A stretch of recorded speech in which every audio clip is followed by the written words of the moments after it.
Bonjour mes amis, la dernière fois j'avais parlé d'un livre, Survivre à l'effondrement économique. J'ai aujourd'hui l'auteur avec moi, c'était un très grand plaisir d'avoir un petit repas ensemble et puis papoter un petit peu au sujet de la survie, parce Et que, à en croire notre ami, le monde va bientôt s'écrouler. on n'espère pas le parking maintenant, donc enfin dans la mythique Voilà. voiture d'aldostérone. Hein, c'est une Ferrari, n'est-ce pas? On est sorti faire un petit tour, il était très content. Bah, Non, je suis ravi de te rencontrer. J'écoute, je visionne régulièrement tes vidéos qui sont une source de réflexion et de connaissances. Tu parles souvent d'islam, tu parles souvent d'immigration, tu parles souvent de France, mais aussi d'événements internationaux, ISIS, etc. Et j'écoute beaucoup, donc c'est tout d'abord une occasion pour te remercier de toutes ces vidéos que tu fais, de cette passion que tu mets et ton temps que tu mets pour faire ces vidéos qui sont euh, très intéressantes, très instructives. Moi, j'ai appris beaucoup de choses sur l'histoire de l'islam, des hadiths, de la vie, tu dis des prophètes, des successeurs de la famille du prophète Mohammed, que je ne connaissais pas. Comme beaucoup d'Européens, nous sommes dans une ignorance totale de la religion, de ce qui est aujourd'hui presque 10% de la population européenne, avec justement une religion qui a des variantes, des sous-variantes, des sous-croyances, toutes sortes de ramifications finalement aussi nombreuses presque que d'individus. ouais. En fait, en tant qu'Européen, tu viens de le dire à peu près, euh, tu peux vivre dans une sorte d'illusion que parce que quelqu'un vient de la société musulmane ou vient de la société maghrébine ou arabe, qu'il connaît nécessairement mieux l'islam que toi. En réalité, en réalité, le fait de naître dans une société musulmane, on est peut-être handicapé à la connaissance de l'islam. Pourquoi? Parce que on a énormément de dogmes qui nous empêchent de voir au travers. On a un mélange de culture et de culte, de sorte qu'on ne fait plus la différence entre ce qui est une habitude qu'on a héritée de nos arrière-grands-parents et puis ce qui est religieux.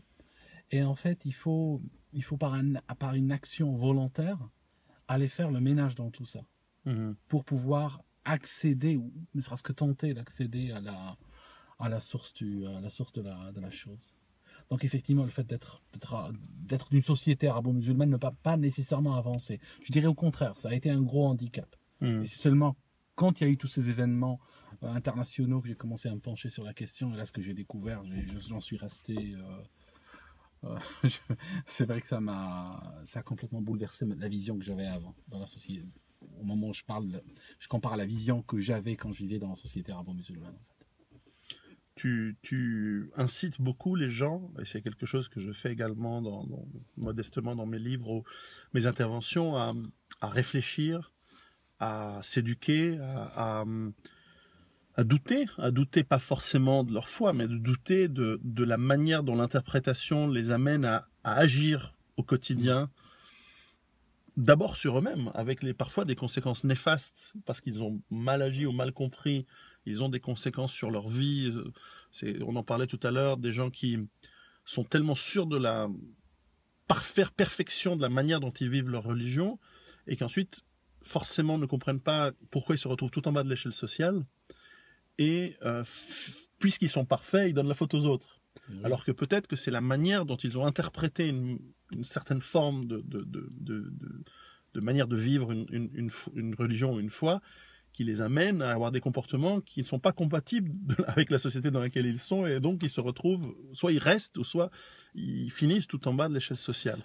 Par Écoute, exemple, hein, c'est un exemple parmi d'autres. oui, c'est pour ça que par exemple la gauche les encourage à ne pas se poser de questions, à rester exactement là où ils sont. Parce qu'ils savent bien que si ces gens commencent à s'ouvrir un petit peu et puis à essayer de, on va dire, réexplorer leur foi, à réévaluer leur héritage, et puis peut-être sortir avec un narratif beaucoup plus consistant avec ce que la vie attend d'eux aujourd'hui, des challenges de 2015, ben, c'est vrai qu'ils risquent d'être des personnes, vue de la gauche par exemple, et vu aussi de leur establishment religieux, ils risquent peut-être de se libérer. Hmm. D'accord. Et ça, c'est pas quelque chose qui est voulu en fait. Non, la gauche veut, d'ailleurs, l'une des raisons pour lesquelles il y a toujours cette dualité d'un côté entre guillemets, les industries ont voulu l'immigration pour casser les salaires, les syndicats, et donc permettre du travail à meilleur prix, donc des meilleures marges, donc du flouze, du fric.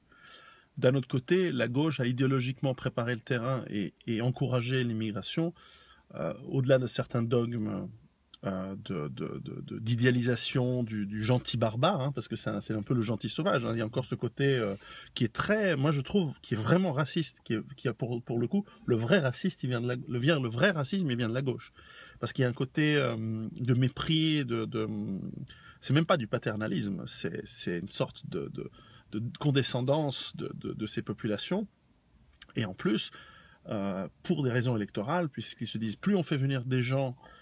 Et on en discutait, tu le dis très bien dans une de tes vidéos, et ils ne veulent pas faire venir des gens éduqués avec... parce qu'il y en a, moi j'en en parlais, j'ai embauché dans mon entreprise à l'époque, par exemple un Algérien, je salue, s'il nous regarde, Adel, qui était un génie, hein. Il était brillant, il avait fait les meilleures études, il avait fini super-héros premier de sa promotion en France, et on l'a expulsé de France le lendemain de son diplôme quasiment parce qu'il était trop qualifié. Alors, il préfère faire venir les gens du fin fond du bled qui ont bac -6 alors que le bac +6 on le vire parce que il va peut-être pas voter à gauche, alors que les masses à qui on va donner des allocations familiales et à qui on va donner des passeports, elles vont rentrer dans un système de clientélisme que la gauche sait très très bien gérer pour son avantage électoral et donc pour que l'intelligentsia et surtout les élus gardent leur poste. Et là aussi, question de fric, de manière personnelle. Ouais. D'ailleurs, tout à l'heure, à table, quand il parlait de Adel, donc cet ingénieur algérien qu'il avait recruté, et puis j'avais complété l'histoire pour lui. Je lui avais dit, dis-moi, il s'est fait virer de France, n'est-ce pas? Et en fait, il m'a effectivement confirmé cela, parce que en France, il y a une volonté d'encourager ou de favoriser l'immigration de bouche. De toute façon, si on regarde les statistiques officielles, le gouvernement français, plus que 90% des visas d'établissement qu'il délivre en France sont des visas pour des non-travailleurs. Donc on voit bien que le travailleur, lui, n'est pas du tout encouragé de venir en France. J'avais utilisé un terme peut-être un petit peu dur. Je lui avais dit, tu ne penses pas que c'est peut-être une sorte de sensibilité issue du colonialisme? Peut-être que le gauchiste a besoin de voir un Maghrébin qui vient boulotter ses restes. Hein. Littéralement, tiens Maghrébin, tiens, je te jette de la bouffe. Bon sentiment. Oui, voilà.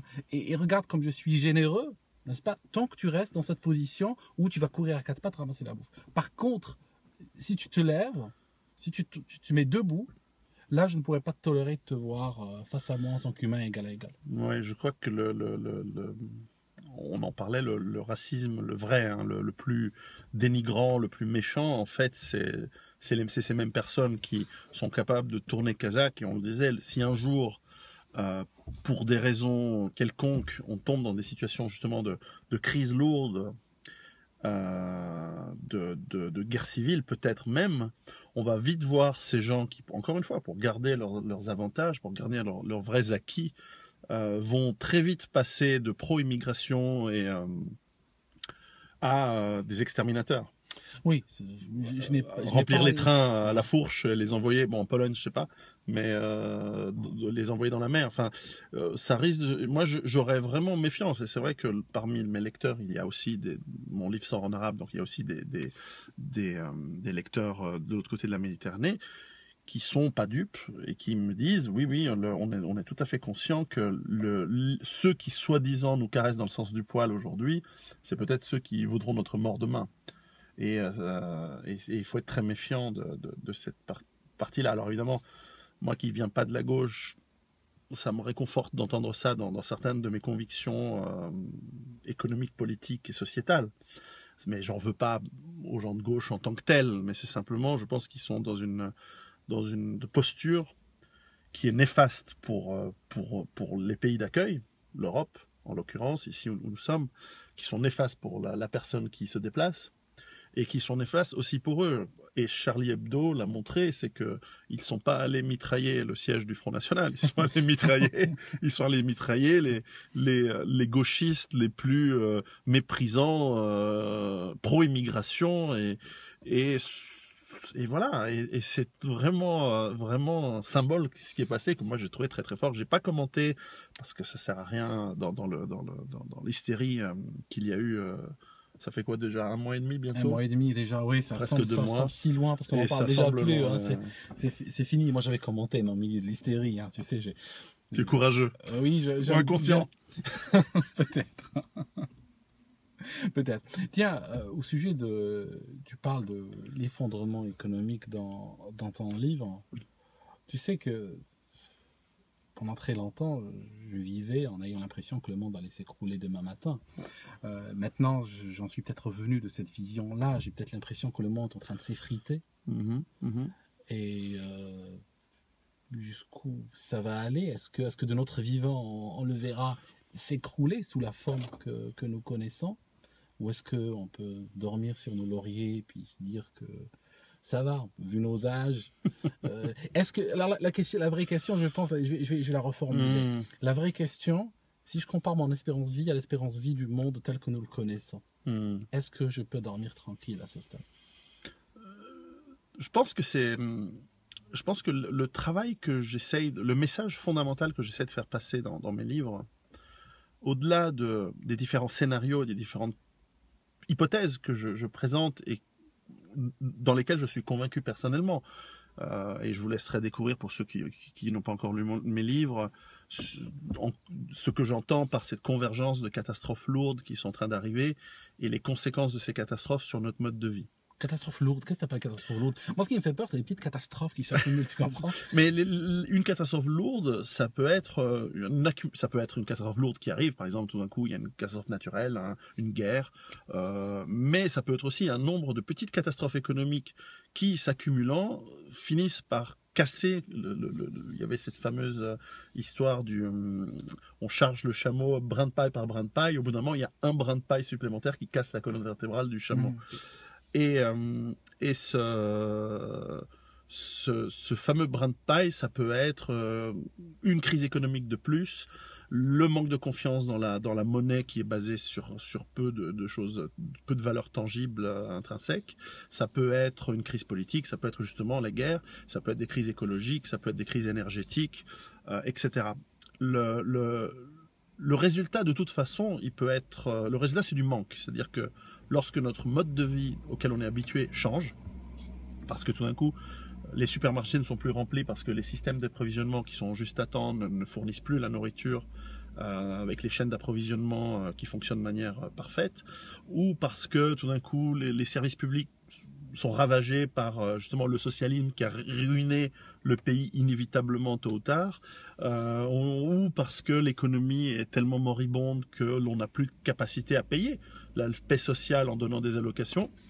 Continue oui. À émettre, et moi je vais allumer la lumière. Voilà. Comment on fait? C'est classique ça, c'est un des trademarks d'Aldo, le parking. Le manque que génère le changement de ce qui est normal, ce qu'on considère comme normal, c'est-à-dire que on ouvre notre robinet, de l'eau qui est buvable, qui est propre, sort. On allume la lumière, il y a de l'électricité. On va à la station-service, il y a de l'essence. Lorsqu'on va au supermarché, il y a de la nourriture. On peut relativement facilement trouver encore un travail. Et tu penses que tout ça va s'arrêter un jour? Il risque d'avoir des paliers. Aujourd'hui, on est clairement dans un frein. Alors, toi et moi, on a travaillé dans des industries qui ont été florissantes, qui marchent assez bien. Mais enfin, dans beaucoup d'endroits, les salaires sont de moins en moins attractifs par rapport au pouvoir d'achat qu'ils permettent. Il y a de plus en plus de concurrence. La globalisation nous a amené à devoir travailler en concurrence avec des gens qui n'ont pas du tout les mêmes lois, les mêmes contraintes sociales. Je veux dire, on se bat contre des Chinois communistes qui ne connaissent pas le socialisme. Le communisme chinois, c'est l'ultralibéralisme dont rêvent d'ailleurs certains et qui vont nous finir par nous imposer une fois qu'on est... Ce qui est important, et c'est le message fondamental que j'essaie de passer dans mon livre, c'est qu'en tant qu'individu, mais aussi en tant que père ou mère de famille. Enfin, ni toi ni moi ne sommes mères de famille. Mais en tant que individu, père de famille, citoyen responsable, nous devons être conscients des risques. Et être conscient des risques, c'est ce que j'appelle être responsable. Donc avoir cette responsabilité de dire si demain il se passe quelque chose, est-ce que je vais juste rester planté? C'est l'État qui est responsable. Attends, c'est l'État qui est responsable. Voilà. À l'école, on te dit quoi? À l'école, on nous dit l'État vient vous aider, l'État-providence, etc. Sauf que historiquement, c'est pas la norme. On est dans une phase qui est très anormale de la société. Est-ce qu'elle peut durer longtemps? Peut-être, peut-être pas. Mais si c'est pas le cas, et que tu t'es pas préparé, que t'es pas responsable, que t'as pas réfléchi, t'es mort. Ou t'es très mal en tout cas. Et donc, j'essaie de passer ce message. Et c'est un message que je veux assez universel et c'est pour ça que je suis très heureux que mes livres sortent en russe, en arabe, en italien, évidemment, en français, évidemment, en anglais et dans d'autres langues. Parce que c'est un message et une stratégie de préparation que chacun peut faire en fonction de son lieu d'habitation, sa géographie, de sa culture, à l'échelle individuelle ou un petit peu plus grande, et qui nous donne des solutions pour simplement être plus assuré, c'est une sorte d'assurance que quoi qu'il arrive, on ne va pas souffrir autant que celui qui ne s'est pas préparé. Oui, mais j'ai une question. Juste, comment tu intègres tout ça dans un mode de vie où tu dois gérer, par exemple, d'autres peurs? Par exemple, les gens ont peur d'être malades, les gens ont peur, ou bien des fois ils sont malades, ils doivent gérer une maladie, ils ont peur de perdre leur emploi, ils ont peur de plein de choses. Il y a une incertitude à tout le niveau aujourd'hui. Si je rajoute à cela le stress de l'effondrement économique, ça risque de faire un peu trop pour moi à gérer, avec peut-être des problèmes beaucoup plus immédiats. Comment tu intégrais tout ça? Oui, alors c'est vrai que beaucoup de gens ont des problèmes immédiats et des peurs. J'essaye, alors peut-être qu'on va me dire, oui, mais tu nous fais peur avec ce discours. Ben, je suis désolé, mais c'est vrai que j'essaie de ne pas avoir un discours de peur, de dire, il ne faut pas vivre dans la peur, mais simplement, il faut se projeter dans l'avenir et se dire, ce qui est probable, je m'essaie de me protéger de ce qui est probable. Alors ensuite, on peut penser que ça n'arrivera jamais. De la même manière j'imagine qu'il y a des gens qui disent non, je pense pas que ma maison puisse brûler, je prends pas d'assurance incendie. Je prends pas d'assurance, pourtant c'est obligatoire pour la voiture, parce que je pense que je suis un bon conducteur, j'aurai jamais d'accident. C'est un risque. On est capable de prendre des risques.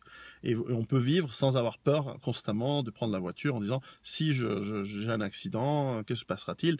Bon, ben on fait attention, on est responsable quand on conduit et on a une assurance au cas où il se passe un problème ou si quelqu'un nous rentre dedans.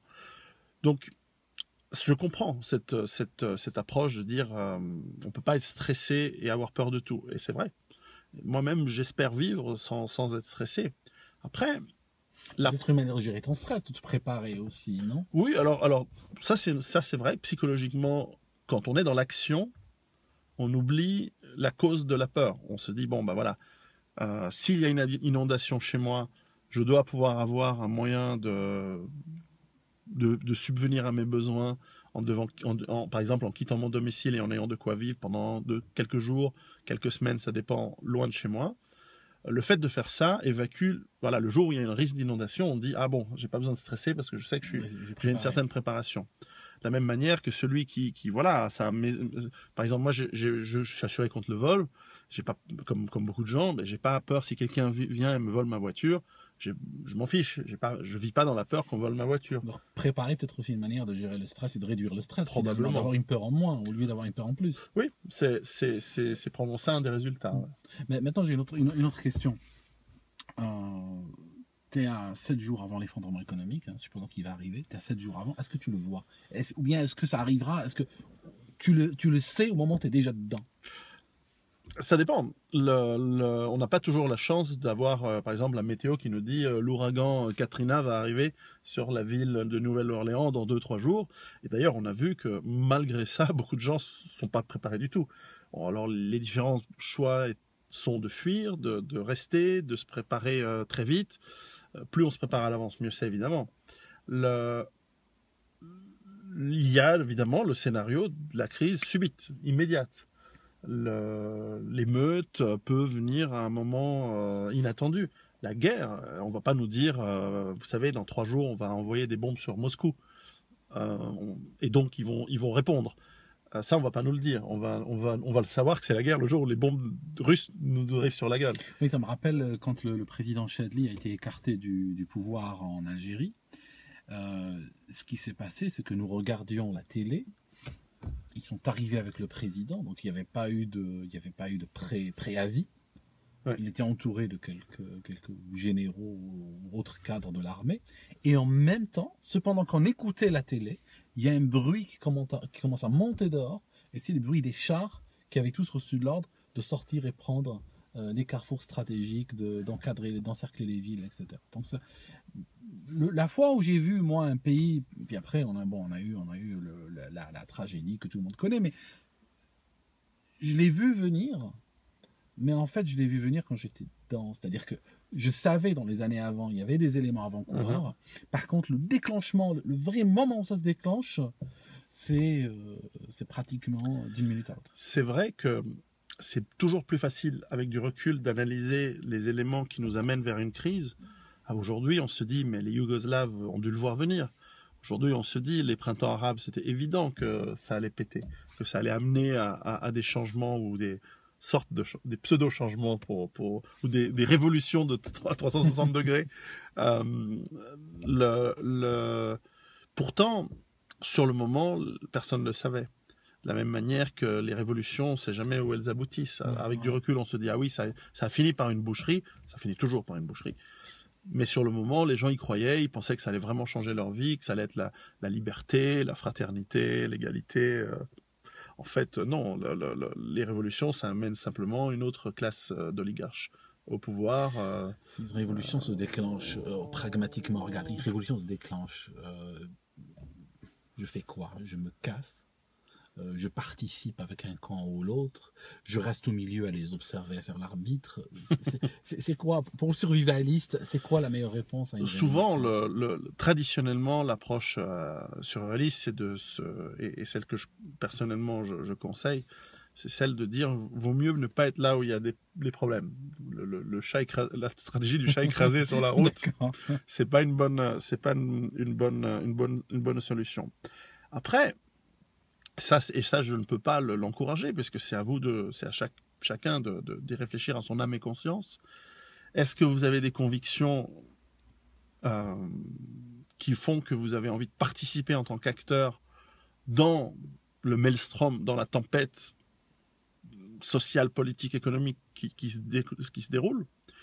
Moi, à mon âge, étant père de famille, 4 enfants à 44 ans, j'ai plutôt tendance à avoir envie de rester relativement en retrait, attendre que ça se passe et on verra bien après. C'est peut-être grâce à ça que tu as atteint les 44 ans quand même. Oui, peut-être. En même temps, j'ai vis en Suisse et pas en Afghanistan, donc ça aide. Oui, c'est vrai que... Après, la question peut se poser à quelqu'un qui a 20 ans. Aujourd'hui, il y a des Français qui vont se battre en Russie, enfin en Ukraine, pour les indépendantistes, parce qu'ils considèrent que c'est un idéal de liberté. Il y a également d'autres Français qui sont du côté ukrainien.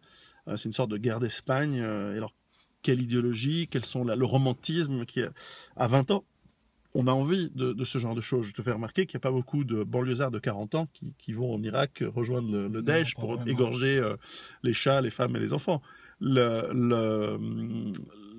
C'est plutôt des jeunes de 15 à 25 ans qui sont dans une situation psychologique et économique très particulière, idéologique, qui font ce saut. Leur interdire les interdire de passeport jusqu'à l'âge de 30 ans. Mais moi, je suis pour qu'ils s'en aillent et qu'ils reviennent plus, mais ça, c'est très personnel. Après, on peut dire, est-ce que c'est très humaniste? Est-ce que c'est très gentil de les laisser partir en sachant qu'ils vont commettre des délits innommables dans ce truc, dans ce monstre de Frankenstein qui est devenu cette région? Enfin, c'est sûr que moi, ce qui m'avait choqué l'année dernière, c'est quand il y avait cette histoire des Yazidis qui ont été massacrés, capturés, mis en esclavage, tout ce qu'on veut, vraiment le truc moyenâgeux. Ils n'avaient pas de quoi se défendre. Ces gens, ils n'avaient jamais pensé à monter une milice, à s'organiser, comme d'ailleurs Au contraire, on Non, fait les Kurdes. parce que je vais rejoindre un truc que tu dis souvent, c'est parce que c'est des gens qui comptaient sur leur État. Il y avait un État fort. Oui. L'État syrien et l'État irakien, c'est des États qui centralisaient tout. Oui. C'était eux qui avaient le monopole des armes, le monopole de la gestion, si tu veux, de la rue. Jamais personne n'aurait pensé à un moment que ces États allaient faillir devant des groupes de voyous venant d'autres Donc pays. voilà, donc à la fin, on le dit souvent, un peuple, en l'occurrence les Yazidis, qui se laissent couillonner comme ça, parce qu'à la fin, soit ils ont eu trop confiance dans l'État, soit quand ils ont vu venir l'État syrien et irakien qui s'est délité, il y a quand même eu un certain laps de temps entre le moment où l'État s'est délité, parce qu'il y a eu d'abord cette insurgence qui venait de Jordanie, de Libye.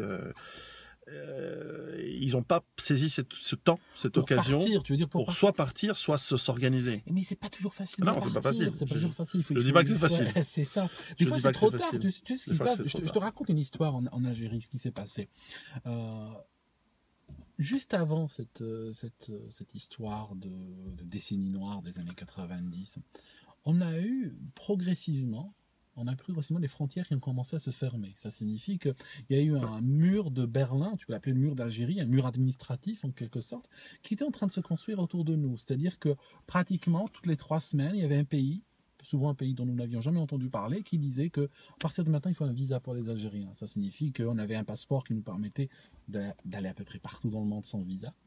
Et pratiquement 2 ans de temps, 1 an et demi, tous les pays de la planète ont imposé un visa. Ça signifie qu'après, pour fuir, c'est pas évident. Pas évident. Tu vas à l'aéroport avec ton passeport et ta valise, on te dit non, tu peux pas embarquer, tu as un visa. Quand tu vas à l'ambassade pour demander un visa, tu vas trouver qu'il y a des gens qui sont en train d'attendre depuis 2 mois. Donc c'est vrai que c'est pas toujours évident. Non, ça demande une certaine forward thinking, comme on dit en anglais, de réfléchir en l'avance, qui n'est pas donné à tout le monde, et même des gens qui sont bien positionnés dans une société sont parfois tellement pris dans leur travail quotidien, dans leur vie quotidienne.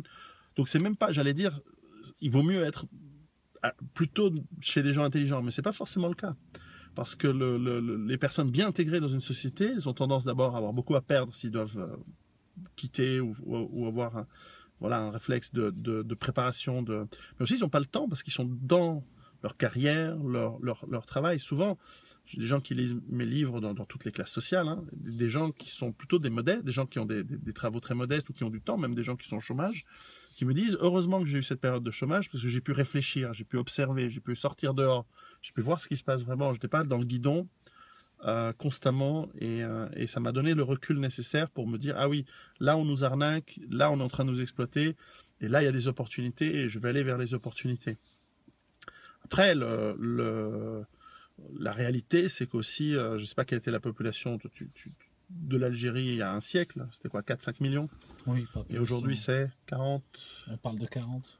Ouais. On parle bien de 40. Ouais. Plus les 11 qui sont en France, donc ça fait au moins 50 millions d'Algériens dans le monde. Bon, bah, ceux qui sont en France, ils sont en France, mais ceux qui ont en Algérie, 40 millions d'Algériens, la surface exploitable et cultivable, elle est un peu plus grande qu'il y a un siècle. Évidemment, il y a des meilleures techniques. Mais la question qui se pose, c'est est-ce que l'Algérie a la nourriture, l'eau, l'énergie pour tenir? C'est une économie de rente. Ça signifie on vend le pétrole et puis on achète tout. On achète les biens de consommation avec le pétrole. On fabrique pas grand-chose localement ou pas assez parce que de toute façon on décourage les personnes qui veulent créer. C'est pas les secteurs de l'économie sont sous la coupe réglée d'un certain nombre d'agents étatiques. Ça peut être des militaires, ça peut être d'autres gens de cette nature-là, qui ne souhaitent pas que les gens deviennent indépendants de l'importation étatique. Pourquoi? Parce qu'ils se font de l'argent au travers de ces importations. Donc si tu la fabriques localement, tu ne vas pas l'acheter chez l'importateur. Et donc, effectivement, ça décourage complètement toute forme de création. Alors, est-ce que mon livre va être interdit puisque j'encourage les gens à prendre la responsabilité personnelle? Bon, j'espère pas. On a une... Mais enfin, j'espère que les Algériens, les Tunisiens, enfin, tous les gens de langue arabe qui nous écoutent vont pouvoir lire et se faire leur opinion, adapter surtout ce que j'écris dans mes livres à leur situation, qui peut être plus ou moins aisée, plus ou moins facile, en fonction de la région géographique. Et bon, et puis, une chose qui m'avait plu, que j'avais perçue dans ton commentaire quand tu avais lu mon livre, c'était que, en fait, l'arabo-musulman, le maghrébin en particulier, avec qui j'ai certaines affinités du fait que je suis d'origine méditerranéenne, italienne, il y a quand même des points communs, il y a quand même pas mal de points communs culturels. Il y a un côté qui peut-être en Europe a été vraiment depuis très longtemps mis en troisième, quatrième, cinquième zone. C'est le côté débrouille, le côté démerde, le côté on va s'arranger, on va trouver quelque chose. Et ça, c'est un élément qui est super déterminant. C'est-à-dire que quand il y a une crise, le rigide, le trop rigide, il va souffrir plus que celui qui se débrouille et qui est déjà un peu habitué à... Oui, dans les pays du Maghreb, la survie, c'est une affaire de tous les jours. Mais les gens s'en plaignent, parce qu'ils aimeraient bien avoir une vie un peu plus confortable, ne pas être constamment en mode survival. Et c'est vrai que c'est fatigant. C'est sûr. Non, c'est évident, mais en même temps, c'est pas toujours un choix. C'est aussi, en l'occurrence, je pense que tu sous-entends qu'il y a une certaine organisation sociale et économique qui pourrait être améliorable dans beaucoup de pays, peut-être. Mais c'est aussi un avantage de se dire que s'il y a un retrait économique de l'économie globale, et que donc ça nous amène un impact qui nous rend la vie de tous les jours plus difficile, c'est vrai qu'avoir une certaine habitude d'une flexibilité mentale et physique de se débrouiller, le système D, en l'occurrence, ça devient un avantage, ça devient une compétence. À certains endroits du Maghreb, je vais te dire honnêtement, l'économie mondiale ou le monde entier pourrait s'écrouler. On ne verrait même pas la différence, honnêtement. Hein, quand le gars vit pratiquement en autarcie, que le matin il se lève, il prend son âne, il va vers un puits chercher de l'eau, il fait son pain, il fait ça, il a ses brebis, tout ça.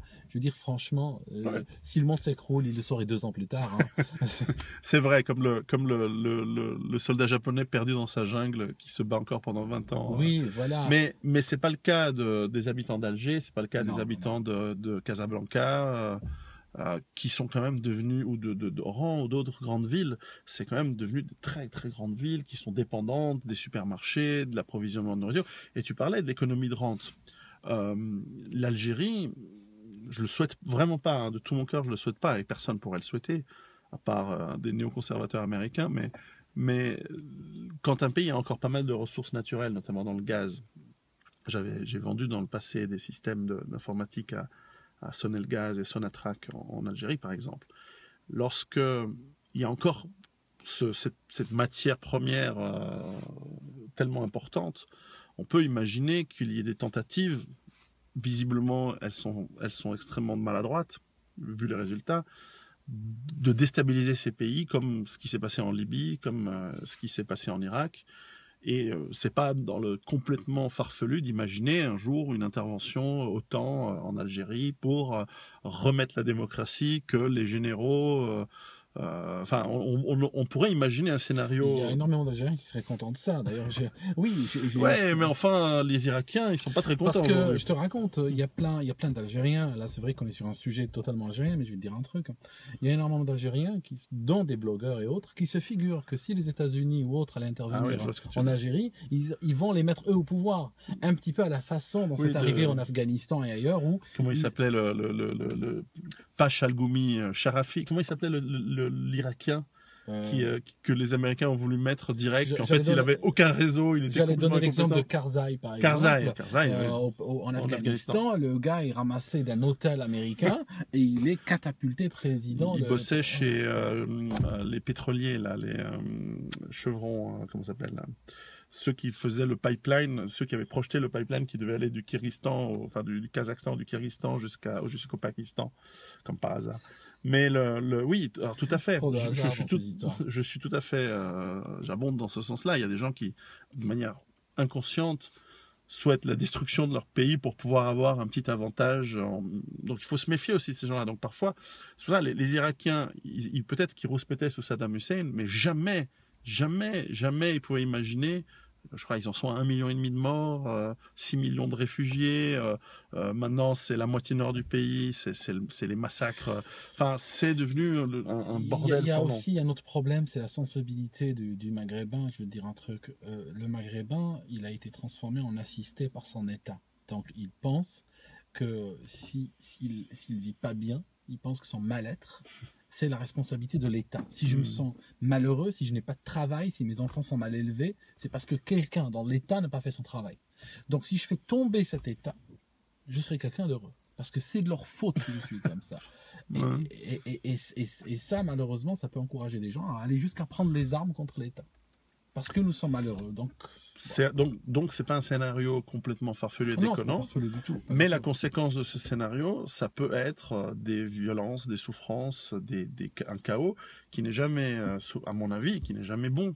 Moi, je préfère des réformes qui se font dans l'organisation, on va dire, paradémocratique de nos structures, pour trouver un terme, plutôt que des changements brutaux avec 10, 15, 20% de la population qui est soit morte, soit qui a dû s'exiler, soit qui a amené le chaos ailleurs. T'as qu'à voir la Libye. Hein. Voilà, c'est un chaos indescriptible, donc on ne peut pas souhaiter. Mais simplement, si vous le pouvez, prendre conscience de ces possibilités-là et d'avoir un minimum. La bonne nouvelle, c'est que toutes les mamans du monde méditerranéen, toutes nos grand-mères, toutes nos mères, elles ont ce réflexe. Alors peut-être que ça se perd, mais traditionnellement, il y a ce réflexe d'avoir son sac de semoule, son sac de riz, son sac de blé, de farine, l'huile d'olive planquée dans la maison. Tu vas rire. Il y a quelques années, j'avais fait une vidéo où je montrais que je stockais des sacs de riz dans un garage. Et puis la pluie est tombée dessus. Ah. Et parce que le garage, tu sais, le mur suintait chaque fois que la pluie tombait. Et donc le riz a été frappé par le pourrissement, il a noirci. Et 2 ans plus tard, j'ai dû le jeter. Ah voilà, donc, ça c'est le problème de la rotation des stocks. Oui, j'espérais que le monde allait s'écrouler durant ces 2 ans où le riz allait plus ou moins tenir. Mais non. Faut pas l'espérer. Il faut vraiment vivre dans l'espoir que ça ira mieux. Toujours, voilà, c'est toujours espérer le meilleur, mais préparer peut-être pas le pire, mais préparer des scénarios qui, très franchement aujourd'hui, lorsqu'on regarde les nouvelles du monde, dans beaucoup d'endroits du monde, il y a de quoi pas forcément être inquiet, mais en tout cas assurer un petit peu un minimum de survie au cas où.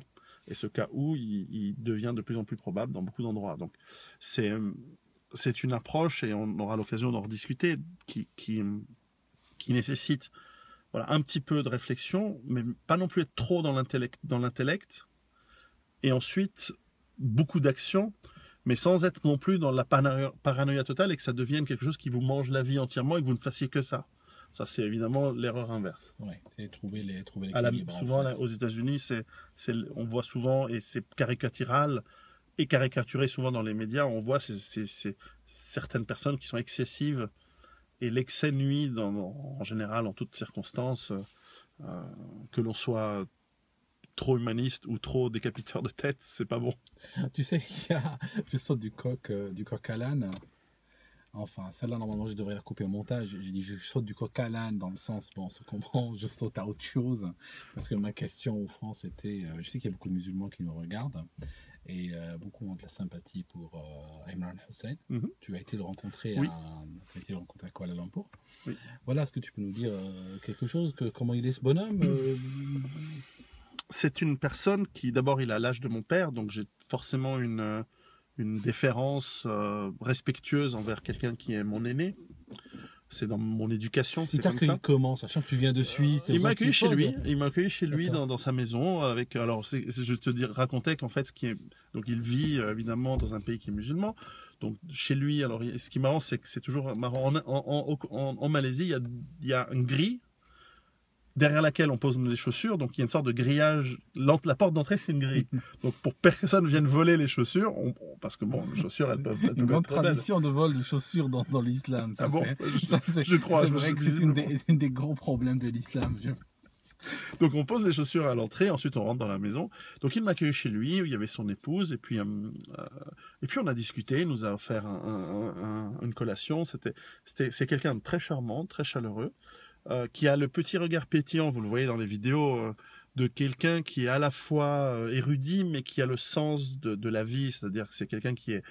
Je veux utiliser le terme coquin, mais c'est dans le sens positif du terme, hein, dans le sens... c'est quelqu'un qui est espiègle, qui a un petit regard espiègle. Ce qui est agréable de voir quelqu'un de plus de 70 ans qui a encore ce côté d'enfant dans l'œil. Il y a un côté enfantin très agréable. Voilà, quelqu'un qui est bienveillant en plus. Quelqu'un qui a une certaine sagesse, mais qui a aussi une certaine fermeté. À un moment, il m'a dit, bon, on discute très bien, mais est-ce que tu rejettes l'islam?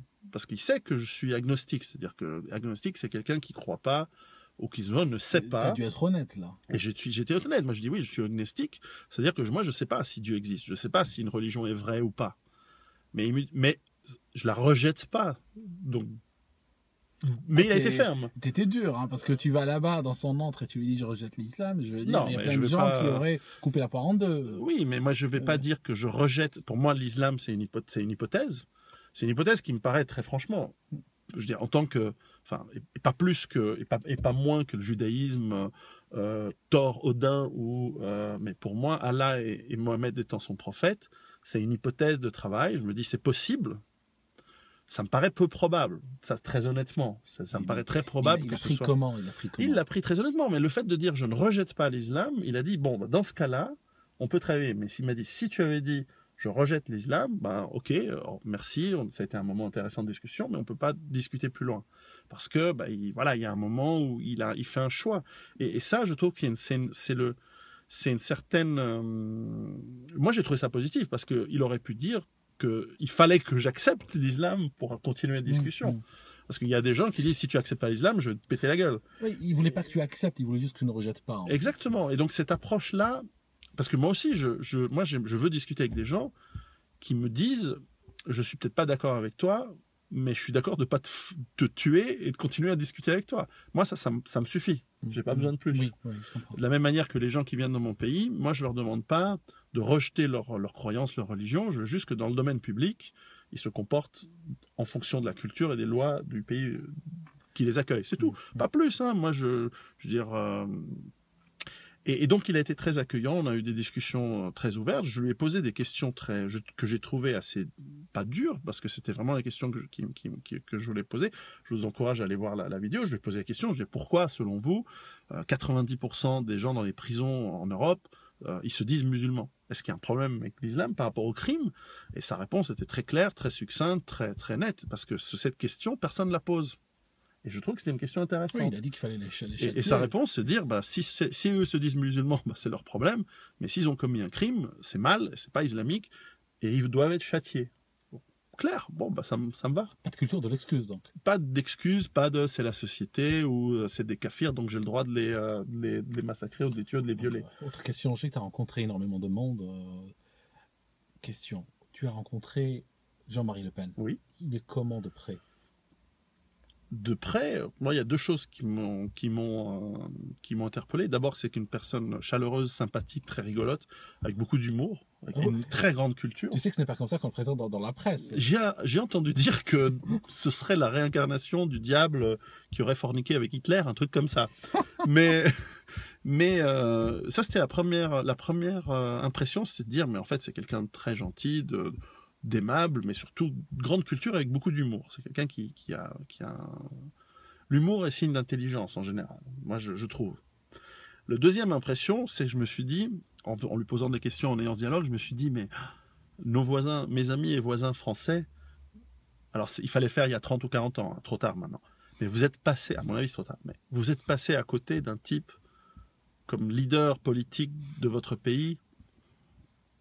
Vous avez fait l'avoir accepté qu'il soit diabolisé et de ne pas l'avoir mis au pouvoir, c'était peut-être votre dernière chance de toute l'histoire de la France, quoi. Ouais, et toi, mais c'est mon avis. Toi, hein. t'es suisse. Je vote pas français, je vote pas Front National. Moi, je suis algérien, je leur dis la même chose. Ouais. Donc, j'ai l'impression, faut-il pas de français pour voir un peu vers où va ce pays? Bon, aujourd'hui, il y a bien 24 ou 25 ou bientôt 30 ou bientôt 40% de Français qui votent Front National. Donc, au fond, il y a une prise de conscience. Après, est-ce que c'est la bonne solution? C'est pas à moi de le dire et c'est pas à moi d'encourager les gens à voter dans un pays qui n'est pas le mien, pour qui que ce soit. Euh, bon, après, on parlait tout à l'heure, il y a des pays qui disparaissent parce qu'ils n'ont plus la force de survivre, ils n'ont plus la force de se battre, ils n'ont plus la force de leurs convictions supposées. Il y a des pays qui acceptent d'être soumis. Il y a des pays qui se battent ou qui se battent mal. Il y a plein de cas de figure de pays qui meurent. Toi qui es spécialiste de l'effondrement, tu penseras que la France, ça ira comment? Je pense que ça ira très très très mal. Et s'il n'y a pas une prise de conscience, au-delà d'ailleurs des clivages, et moi j'ai peut-être la naïveté, mais moi je crois à cette possibilité de réconciliation si on fait l'effort de ce que les Français dits de souche et les Français dits d'origine de la diversité, comme disent les gauchistes, s'ils font pas un effort de se remettre en question et de se dire bon, qu'est-ce qu'on peut faire pour d'une part travailler ensemble ou d'autre part quitter le pays d'une certaine manière. Il y a tout un mouvement qui se met en place aujourd'hui. Il y a ce mouvement de la rémigration qui propose à beaucoup de Français d'origine étrangère qui se sentent pas chez eux en France, qui haïssent la France et qui le disent. Donc moi je constate également Lumière, de dire peut-être qu'ils vont rentrer chez eux. Je sais pas, j'ai peut-être la naïveté de croire qu'il y a moyen de reconstruire une cohésion et de reconstruire aussi une paire de couilles chez tout le monde, de dire ok, ben maintenant on va résoudre les problèmes et on va les identifier tels qu'ils sont. Mais la probabilité, c'est qu'on veut pas identifier les problèmes tels qu'ils sont. On est dans un déni, et on l'a vu avec ces histoires de Charlie Hebdo, l'incapacité de mettre juste les mots justes sur le problème. Et ça, je veux dire, quand quelqu'un, je sais pas, a une maladie, si vous avez un cancer et que le médecin consiste à vous dire non, mais vous avez des douleurs, mais en fait, c'est une sorte d'angine. Et il vous dit pas que vous avez un cancer. Il le sait, il voit, tout le monde. Vous aussi, vous le voyez, puis vous croyez au docteur. Alors que vous savez que vous avez un cancer. Et vous dites non, mais c'est vrai que ça doit être une angine, parce que pas d'amalgame, ça doit être une. Bon, bah, au bout d'un moment, si vous vous soignez pas et vous faites pas le travail, bah, vous allez mourir. Et là, je pense que là, on est en train d'entrer dans la phase terminale. Donc, il y a vraiment, faut bouger, quoi. Mais encore une fois, j'espère que je me trompe. J'espère que je suis juste un peu pessimiste et que ça ira bien. Mais peut-être que le jour où il y aura 4 Charlie Hebdo par semaine. À ce moment-là, je parie qu'il y aura moins de gens qui crieront contre l'islamophobie. C'est peut-être ceux-là qui tourneront contre les musulmans, parce que j'arrête pas de leur dire vidéo après vidéo aujourd'hui. Les gens qui vous défendent aujourd'hui, qui vous disent écoutez, répondez à toutes les questions par des accusations d'islamophobie, ceux-là ne rendent pas service aux musulmans. Après, moi, qui n'ai pas d'hostilité intrinsèque avec les religions tant qu'elles ne m'emmerdent pas moi, c'est vrai que ensuite je me pose aussi souvent la question, est-ce que c'est l'islam en tant que idéologie, croyance, ou est-ce que c'est le mélange de cette croyance véhiculée par des gens qui viennent d'une certaine origine précise, dans un environnement et une culture qui est très précise, ou pas? Après, c'est vrai qu'on peut se poser la question. En Suède, il y a aussi des problèmes. En Angleterre, il y a aussi des problèmes. En Italie, moins. Qu'est-ce qui fait la spécificité? Et est-ce que on a une approche scientifique, toi et moi? Quel est l'élément déterminant et est-ce que l'élément commun est l'élément déterminant? Oui, non. À voir. Moi, et peut-être que je suis conditionné par la société dans laquelle je vis, qui est en fait la société conventionnelle, comme ce que tu dénonces souvent, de ne pas aussi voir les choses comme elles sont. Donc peut-être que je devrais être plus hostile que je ne le suis par rapport à l'islam, mais très franchement, dans mon expérience de voyage dans les pays du Maghreb, mais du Mashrek aussi, et en Afrique, où il y a des pays qui ont une majorité de personnes musulmanes, j'ai pas ressenti du tout les mêmes problèmes que peut-être en France ou en Angleterre ou en Allemagne, qui commencent à se montrer là.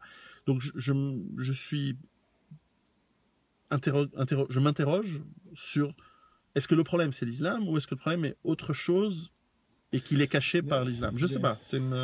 Déjà, il y a des dizaines d'islam. Le problème, c'est que l'islam, c'est juste un mot générique qui désigne une religion, mais quand on regarde un peu sous le microscope, on va voir qu'il se décline sous diverses formes, d'un pays à l'autre, d'une culture à l'autre. Et à l'intérieur du même pays ou de la même culture, d'une génération à l'autre, on va voir des changements. Déjà, rien que l'islam de mes grands-parents, l'islam de mes parents n'est pas le même que l'islam des générations d'aujourd'hui. Donc, c'est quelque chose qui change tout le temps. Par rapport à la France, moi, je pense qu'il y a un autre problème au-delà de l'islam. Il y a le problème que une partie, on va dire, des gens qui vivent en France ne vivent pas réellement en France, vivent physiquement en France, leurs corps sont là, mais leur esprit sont connectés ailleurs. Et donc, ils vivent, on va dire, au rythme des changements culturels et autres qui arrivent dans des pays arabo-musulmans ou des pays du Maghreb, par exemple. Ouais. Donc, tu prends les pays du Maghreb, il y a un discours anti-français. Il y a un discours anti-français qu'on retrouve même chez les jeunes générations qui n'ont pas connu la guerre. Alors, un jeune maghrébin qui vit au Maghreb et qui déteste la France, encore ça va. C'est quelqu'un qui ne va probablement jamais visiter la France de sa vie. C'est quelqu'un qui n'a pas de sympathie envers ce pays-là. Ça va, jusque-là, ça ne me dérange pas beaucoup. Le problème, c'est quand tu as quelqu'un qui naît en France, de parents qui aussi sont nés en France, mais qui a la haine de ce que la France représente, par le fait qu'il est connecté à une autre culture, ben ce type-là, il va être une sorte de divorcé solitaire, parce que la France représente tout ce qu'il était. Il a l'impression d'être un traître à sa vraie origine par juste le fait d'avoir un passeport français. Va intégrer des personnes avec qui... Ça, c'est un problème qui va être difficile à résoudre autrement que par justement les conséquences de choc. Certains pensent qu'on peut encore avoir des solutions politiques. Moi, je suis sceptique, mais je ne prétends pas avoir raison. Je suis vraiment sceptique sur la capacité encore d'avoir les leviers politiques nécessaires. Mais c'est mon avis. Peut-être que je me trompe, peut-être qu'il y a encore moyen, mais plus le temps passe, plus ces moyens vont devoir être drastiques pour avoir un espoir d'avoir de toute façon une conséquence. Pour peu que cette conséquence, elle soit pas pire que le problème. Et ça c'est complexe, quoi. Oui, je comprends. Moi, je suis, malgré tout, tu sais, je te rejoins sur tout, sauf que je suis peut-être optimiste. C'est bizarre d'être optimiste par un temps pareil, ça fait... Pourquoi pas? Oui, pourquoi pas? Tu sais, je vais te dire un truc, tu sais qu'on me dit bien, il y a un nouveau commandement qui dit aimez-vous les uns les autres, mais on aime qui? Si t'as genre la top modèle qui arrive, qui te saute au cou, puis qui te dit mon chéri avec un accent tchèque, c'est clair que tu vas l'aimer. C'est normal. Facile. Donc là, c'est facile. Maintenant, quand il s'agit d'aimer, c'est plutôt aimer ce que normalement on n'aimerait pas. C'est pareil quand on a la foi en l'avenir, croire que les choses vont aller bien. C'est pas quand on a gagné à la loterie, qu'on est sur une île en train de prendre du jus de papaye, qu'on croit que tout ira bien dans le futur. C'est justement quand tout a l'air obscur, quand on a l'impression de vivre dans la nuit, que jour après jour, on a que les mauvaises nouvelles. Essayer de croire que c'est... Bon, moi, bien que gamin, j'ai été éduqué dans la foi catholique, mais moi, je crois pas au aimez-vous les uns les autres. De manière empirique, ça marche pas. Je pense qu'au bout d'un moment, moi, je crois dans les miens, dans ma famille, dans mon clan. J'ai encore l'espoir dans mon pays. Après, dès qu'on arrive déjà à l'Europe, ça commence à devenir plus compliqué. Et puis, il y a un autre élément qui est important. Tu aimes les autres pourtant. Pourquoi tu es en train de faire des vidéos pour les aider? Tu vas d'un pays à l'autre, tu les aides, tu leur expliques comment survivre. C'est que je suis radin. Ça va me coûter trop cher en munitions. Non, je vais te dire un truc. Tu sais que, normalement, dans un contexte de survie totale, tu développes une méthode de survie, tu ne dis à personne. Si le monde s'écroule, c'est toi qui survis. Oui, alors, sauf qu'on a besoin d'être nombreux pour s'en sortir bien. Et c'est pour ça que dans un des chapitres de mon livre, ça s'appelle c'est le lien social, c'est-à-dire qu'on a besoin, il suffit pas juste de sauver ses fesses.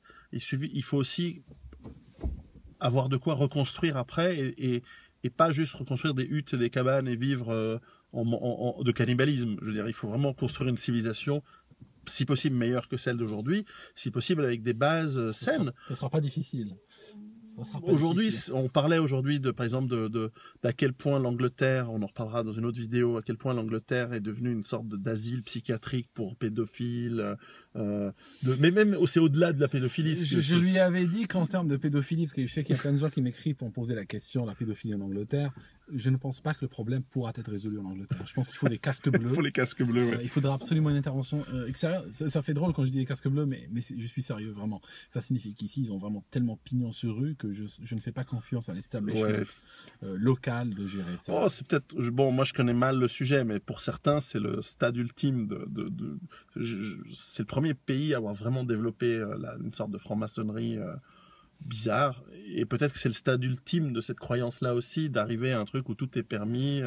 On voit un type célèbre avoir les clés des hôpitaux, rentrer dans les hôpitaux psychiatriques. Jérémy Saville, je ne crois pas qu'il faisait partie d'une société secrète ou autre. Je veux dire, il avait pignon sur rue. Ah oui, non, mais c'est au-delà de... Il faisait rien de secret. Non, mais c'est dans la lumière. Il était dans la lumière. Ah oui, pendant 40 ans. C'est plus dans le secret, tous ces trucs. C'est ça qui est fou. Imaginez-vous qu'un gars puisse violer des gamins pendant 4 décennies, pendant 40 ans, au vu et au su de tout le monde. Il avait les clés de 40 hôpitaux différents, 41 en fait, d'orphelinat, tout ça. Il y avait même des infirmières, quand elles savaient qu'il allait venir, elles planquaient les enfants qu'elles préféraient, elles les cachaient. C'est tellement horrible que ça en devient drôle. Et ça, il y a 30 horrible. ans. Et le mec, il a fait ça sans arrêt. Il a fallu attendre sa mort, il y a 2 ou 3 ans qu'il est mort, pour que les langues commencent gentiment à se Tu vois les gens délier. qui disent c'est pas bien d'avoir des armes. Ça dépend, tu confies ta défense à l'État ou tu... Mais quand l'État il est pas capable... ici, l'État est pédophile. Je pense... Non, sincèrement, je pense que c'est le fruit d'un système. L'éducation... Une dérive, tu peux toujours dire, bon, quelqu'un a dérivé, il a violé des enfants. Dutroux, par exemple, il a violé des enfants en Belgique, mais je ne vais pas dire les Belges sont des pédophiles ou le régime belge. Et non, je ne peux pas dire ça. Parce que c'est un cas unique. Pas unique, mais bon, on se comprend. Ouais. Là, on a quand même le fruit d'un système. Ouais, c'est ce que je dis, c'est la phase terminale d'un truc. Et je pense que c'est un truc, je suis certain que dans les dernières années de Rome, les dernières décennies de l'Empire romain, ceux qui étaient parce qu'évidemment c'est un truc, les oligarques, les classes dirigeantes, elles étaient tellement dans un état d'esprit qui était à l'ouest complet, où voilà, ils se laissaient aller à toutes les débauches et à toutes les... Et je pense qu'ici, il y a une classe très très riche en Angleterre, avec une segmentation très forte entre eux et les autres, assez hermétique, bien que, effectivement, au vu et au su de tout le monde, et qui s'est lâché depuis quelques décennies à des modes de vie complètement déments. Alors après, il y a toutes sortes de théories de pourquoi. Moi, c'est pas mon domaine. Je peux pas aller expliquer ça me dépasse tellement. Mais c'est vrai que c'est quand même bizarre l'Angleterre. Comme tu dis, je pense qu'il y a un SOS à faire. Oui, je pense qu'il y a un SOS à faire, mais la solution ne viendra pas de l'Angleterre, en fait. Enfin. Poutine, si tu nous entends... Enfin, je préfère peut-être la solution de Poutine à celle d'Obama. Ah ouais, non, bien sûr. À la rigueur, mais même Saddam Hussein, hein, je veux dire, franchement. Les Russes sont plus précis quand ils bombardent. Les Américains ont toujours bombardé leurs propres lignes, leurs alliés. C'est vrai. Ouais, ça a toujours été... C'est vrai. Mais plaisanterie à part, c'est vrai qu'on vit dans un monde, et justement, vous voyez, l'humour nous aide aussi à déstresser et à pas prendre les choses, bien qu'on ait parlé probablement de choses les pires au monde. L'humour nous aide, mais aussi, et c'est pour ça que je ne rejette pas nécessairement des croyances qui me paraissent, et je le dis comme je le pense, qui me paraissent peu probables d'être vraies. Et je dis pas ça je veux pas heurter la sensibilité de ceux qui nous regardent, hein, quelles que soient vos croyances et vos religions. Je ne l'écarte pas, je ne rejette pas, parce que en latin, religion, la racine c'est religare. Religare, ça veut dire relier. Les religions ont une fonction qui est fondamentalement utile pour l'être humain, c'est de lier les gens. Après, ce lien, il peut être ensuite utilisé par les hommes de pouvoir, par les femmes de pouvoir aussi, de plus en plus. Je préviens que si Hillary Clinton elle va être élue l'année prochaine aux États-Unis, vous allez comprendre votre douleur. Elle va regretter Obama. Elle va vous faire regretter tous les autres. Ce lien, il peut être très bénéfique, parce qu'il nous permet de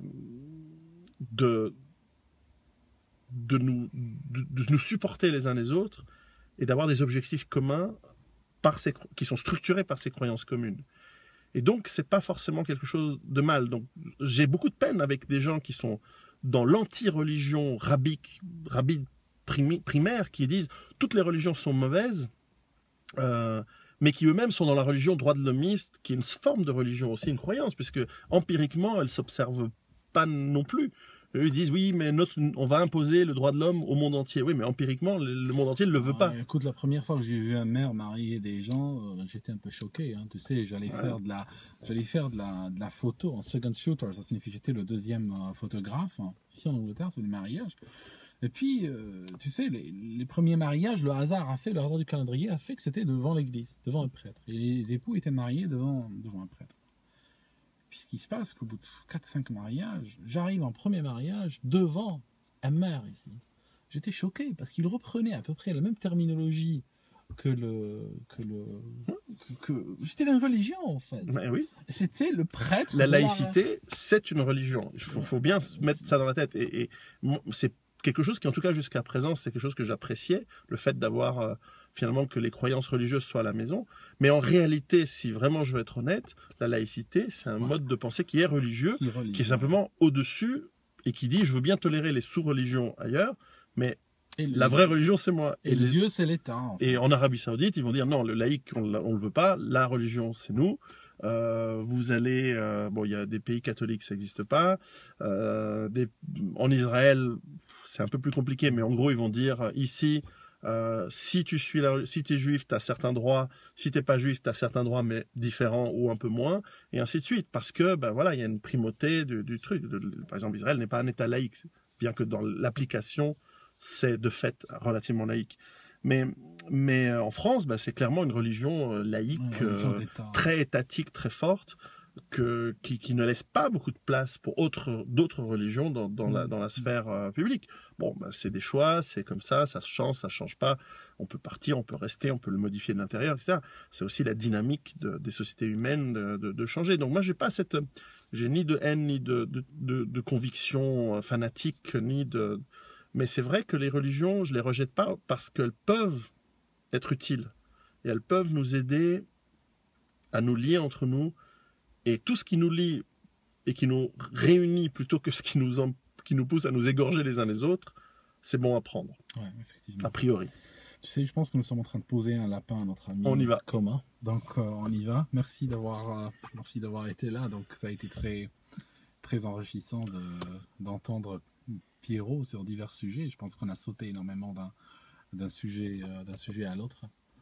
Donc voilà, si vous avez des questions, posez-les, puis je vais vous mettre en descriptif de la vidéo le lien vers son channel YouTube et aussi le lien vers les vidéos où il a rencontré Cheikh Imran Hossen. Exactement, Imran Hossen pour et d'autres. que ça intéresse. Et d'autres, bien entendu. Merci beaucoup. À bientôt. Et puis à bientôt.